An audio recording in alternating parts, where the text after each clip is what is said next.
Salutations à tous et à toutes, à tous ceux qui viennent sur le internet, sur le net, sur le réseau, à la recherche de la vérité, à la recherche de le lien véritable avec le Créateur. Parce qu'ils se doutent dans leur esprit que la vérité est quelque part. Effectivement, la vérité se trouve ici, dans Kalatambale, le livre de la vérité, Bible, qui est la Bible authentique. Authentique veut dire que les récits sont authentiques. Les récits sont les récits primitifs, les récits originaux, avec les lieux, les époques, les personnages originaux. Et nous allons lire dans Bible, nous allons aller page 637. Donc la page 637, c'est dans le livre de Loma. Loma qui est celui qu'ils ont appelé dans les Bibles falsifiées Malachi. Loma, le titre de son livre, c'est Le Messager connu. Et dans ce livre, de manière générale, le message qui est donné, c'est celui qui vient de la part de Mutatedi. Mutatedi, comme je l'ai dit d'autres fois, c'est l'entité. C'est l'entité qui guide, qui initie et qui intronise le peuple noir dans la connaissance, dans la vérité, pour le salut. Et donc, Mutatedi va transmettre par Loma ce message en fait à Tombouanébila, qui correspond donc à ce qu'on appelle Israël on va dire dans le monde, mais le vrai nom c'est Tombouanébila, qui veut dire gagner la guerre, parce qu'il y a une guerre qui se déroule en fait. Il y a un combat qui se déroule et le peuple noir doit sortir victorieux de ce combat. Et dans ce passage qu'on va lire, c'est une suite en fait par rapport aux reproches qui sont faits aux non-initiés, c'est-à-dire ceux qui ne suivent pas réellement le Verbe, qui savent que l'Oba existe, qui savent qu'il est le Créateur, mais qui ne l'honorent pas, qui n'ont pas la crainte du respect qui lui est dû. Et dans ce passage, on va découvrir quelque chose d'exceptionnel, une grande révélation. Nous sommes dans le chapitre 3, page 637, et voici ce qu'il est dit dans le verset 1. Voici, virgule, le verbe de tété enverra un messager avec un M majuscule, virgule, un amuloloma avec un N majuscule, un amuloloma entre parenthèses, ange, parce que c'est le vrai nom des anges, namuloloma, qui veut dire messager en même temps. Point virgule. Il préparera le chemin devant l'aîné des deux. Point. Là, on nous donne déjà une première grande révélation qu'il n'y a que dans Bible. Il n'y a que cela dans Bible, dans la Bible authentique. L'aîné des deux. L'aîné des deux. Donc il y a deux grands. Et là, on parle de l'aîné, celui qui vient en premier. Mais ils sont deux. Et voilà ce qu'on dit dans la suite de ce premier verset. Et le deuxième, entre parenthèses, messager de l'alliance ancestrale, avec messager un M majuscule et ancestral un A majuscule, que vous aurez désiré, viendra aussi, virgule, dit Mutatedi, entre parenthèses, l'entité point. Donc déjà, dans ce premier verset, on voit la précision du discours.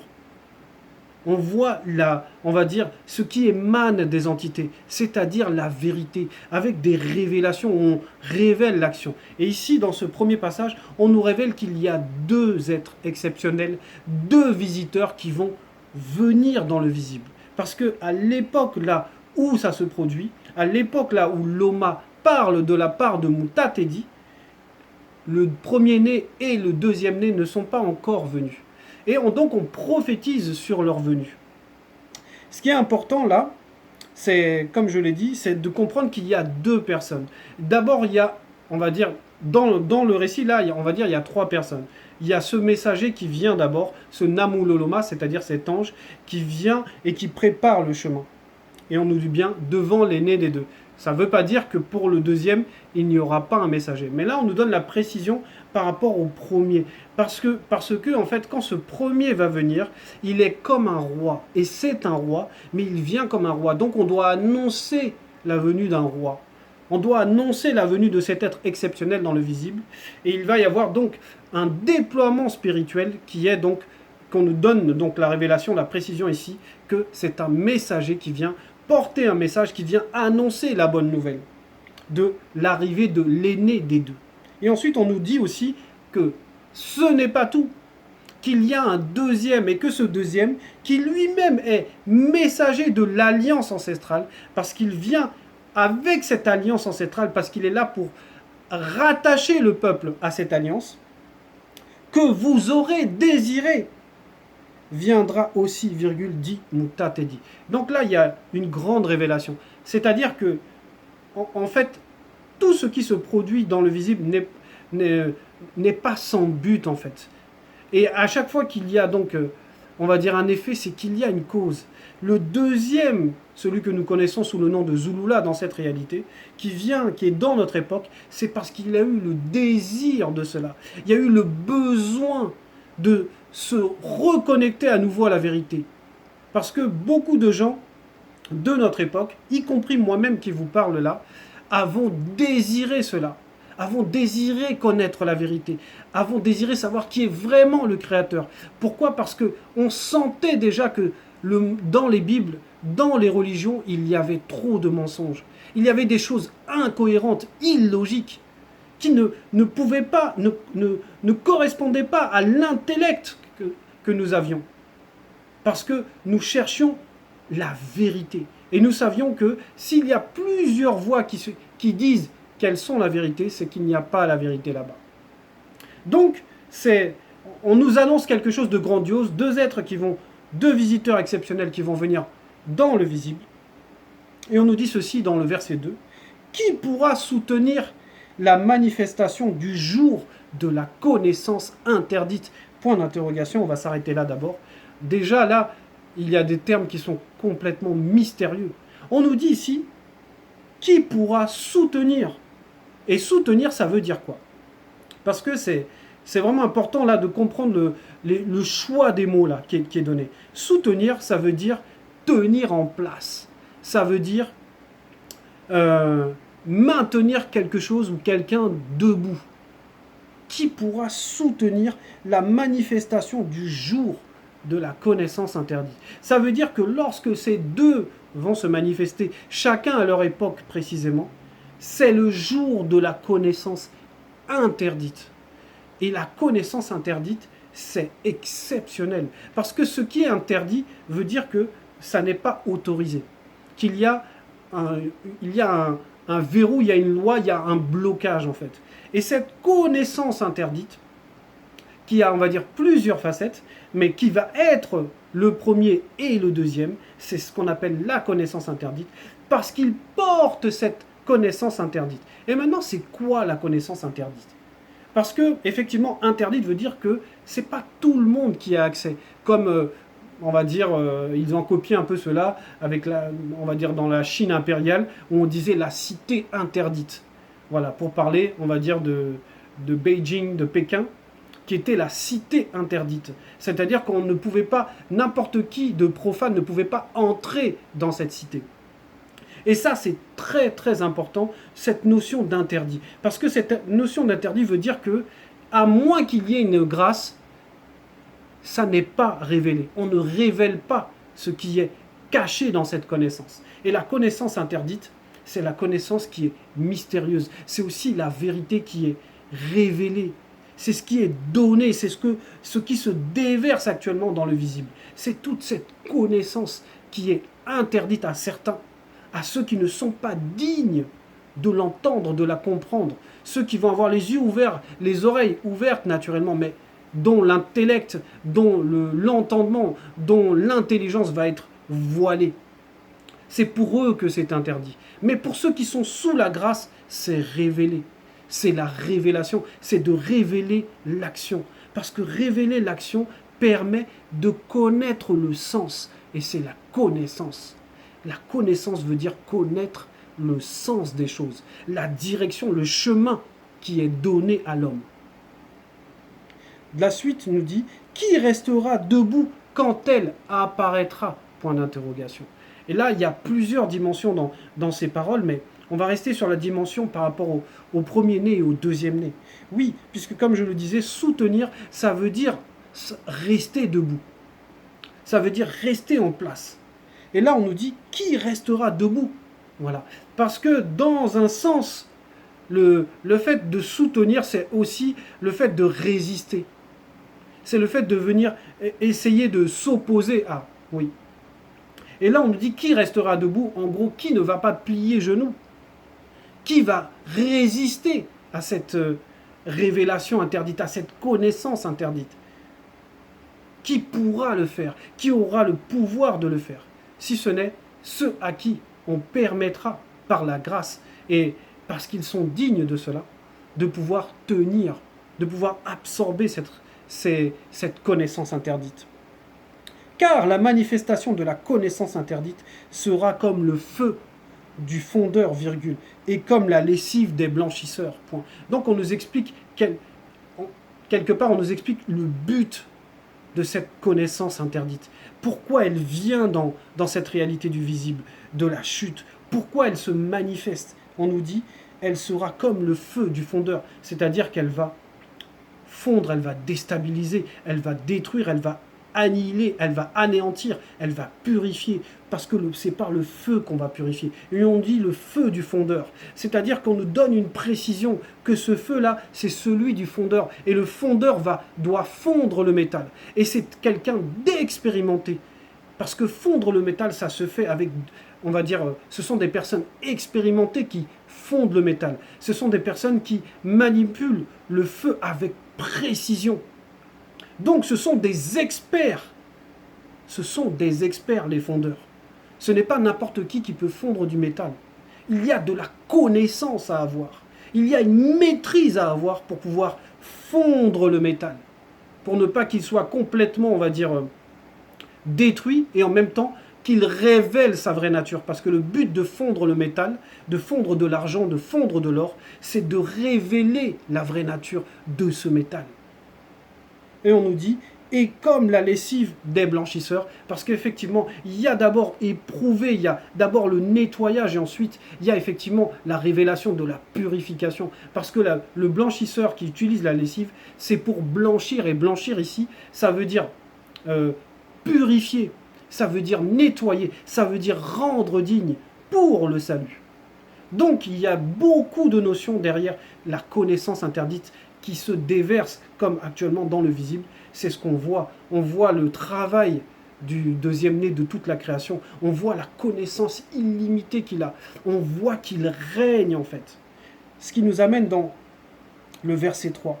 Par la manifestation de la connaissance interdite, virgule, ils s'assiéront, virgule, fondront et purifieront spirituellement l'argent, point virgule. Donc, on va commencer par cette partie-là parce que il est en deux parties, on va dire, ce verset. Par la manifestation de la connaissance interdite, virgule, ils s'assieront, on commence par s'asseoir. Oui, parce qu'ils sont assis dans la connaissance. Ils sont assis dans les Écritures. Et oui, ils vont manifester, on va dire, la connaissance du monde, c'est-à-dire ils vont maîtriser la connaissance du monde. Ils vont maîtriser les Bibles falsifiées, par exemple. Ensuite, on nous dit, virgule, fondront et purifieront spirituellement l'argent. Ils vont fondre, c'est-à-dire qu'ils vont travailler cet argent. Et l'argent ici peut symboliser effectivement la connaissance qui est répandue dans le monde, où ils vont éprouver cette connaissance, ils vont montrer ce qui est faux de ce qui est vrai. Je dis bien ça peut symboliser, parce que l'argent symbolise plusieurs choses. Mais là, par rapport à la connaissance, parce que d'abord, ils vont s'asseoir, c'est-à-dire qu'ils vont maîtriser les écrits falsifiés, parce que c'est normal, ils sont au-delà, au-dessus de tout ce qui est falsifié, parce qu'ils sont la vérité. Et maintenant, ils vont d'abord s'asseoir, ensuite, ils vont fondre et purifier cet argent. Et on dit bien spirituellement, parce qu'ils vont apporter la preuve spirituelle, ils vont apporter la preuve par l'intelligence, par la logique, que telle écriture, tel récit est faux, tel nom est falsifié. Et c'est exactement ce que nous voyons là, on va dire à notre époque, et c'est exactement aussi ce que Koudoumane faisait quand on venait le tester, parce que Koudoumane n'allait pas faire des débats. Mais quand on venait le tester, on venait le mettre à l'épreuve, lui il montrait qu'il maîtrisait le feu, il maîtrisait la fonte, il maîtrisait la purification parce qu'il était le purificateur. Donc lui purifiait en amenant la vérité, en montrant où est le mensonge et la vérité, exactement comme Zulula fait à notre époque lorsqu'il dévoile toute la connaissance interdite, toute la vérité interdite, toutes les révélations interdites. Et ce n'est pas fini. Parce qu'il y a, dans la nature du premier-né, deuxième-né, on va le voir après, il y a des choses extraordinaires. Une puissance extraordinaire. Donc là, on était à ils s'assieront, virgule, fondront et purifieront spirituellement l'argent. C'est-à-dire que oui, ils vont se mettre au travail. Ils vont œuvrer pour le Verbe, dans le but de purifier ce qui doit être purifié, séparer on va dire ce qui doit brûler et ce qui doit ressortir du feu, à savoir le métal purifié.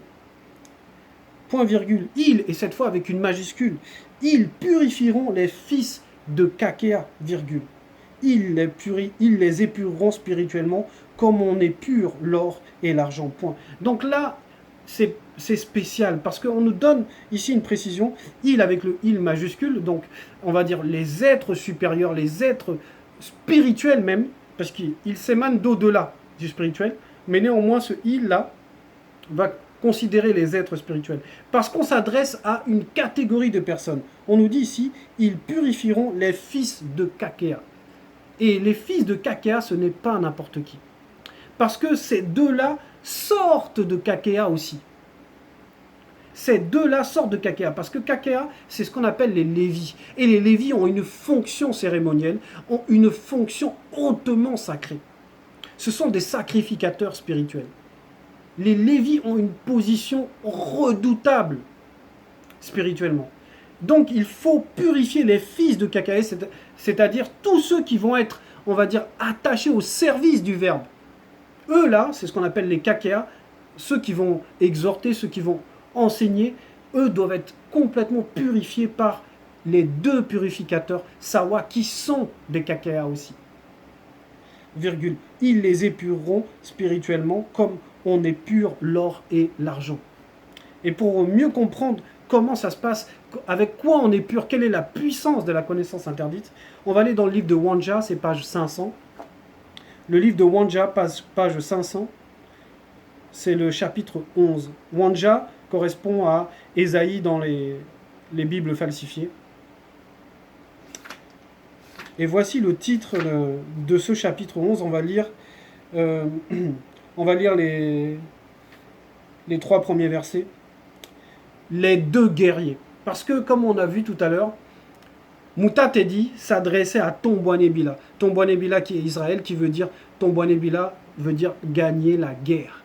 Donc là, il y a deux guerriers supérieurs qui vont se manifester, chacun à leur époque. Et voilà de quoi ils sont armés. On va voir la nature même du guerrier spirituel.